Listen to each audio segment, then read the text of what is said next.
Today has been a historic day for the United Kingdom, witnessing this coronation. King Charles III has, of course, been king since his mother, Queen Elizabeth II, died, but today the crown was placed on his head, and indeed also a crown on his wife, Queen Camilla's head. This the official marking of the start of their reign. And the ceremony itself was a nod to the traditional, historic, religious ceremonies that we've seen in Westminster Abbey over the centuries, but also with plenty of new twists, which perhaps indicate the direction he wants to take his reign in.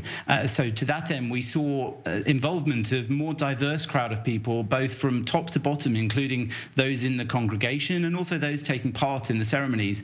Much more ethnic diversity, many more women involved than there were at the time of Queen Elizabeth's coronation as well. We saw the introduction of singing in Welsh for the first time. We saw Catholic involvement, and even at the end, after the religious service, we saw leaders of minority faiths all together speaking in unison to the king in order to pay their respects and pledge their allegiance to him. So all of those markers perhaps giving an indication of how Britain has changed and how King Charles wishes his reign to be different too. So speaking to that point exactly, Jonathan, looking ahead, what would you say are the biggest challenges for the king?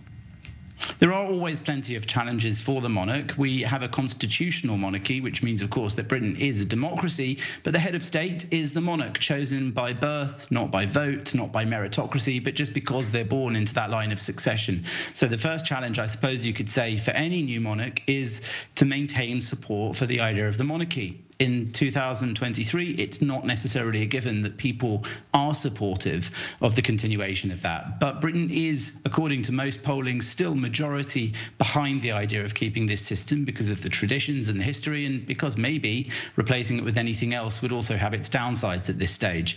Beyond that, though, there are questions about how the royal family will deal with errant members of the royal family, what some people have called bad royals. They've had a few challenges recently, and King Charles has shown his determination really to slim down the number of working royals and to make sure that they're all focused on service and working in service of the country. And I think that's what he was pledging to do today in that very moving ceremony. I think it's also worth noting about the coronation itself that though we've known him for many decades, he's taking this role on in his 70s, he did look decidedly more nervous and humbled than many are used to seeing him during this ceremony.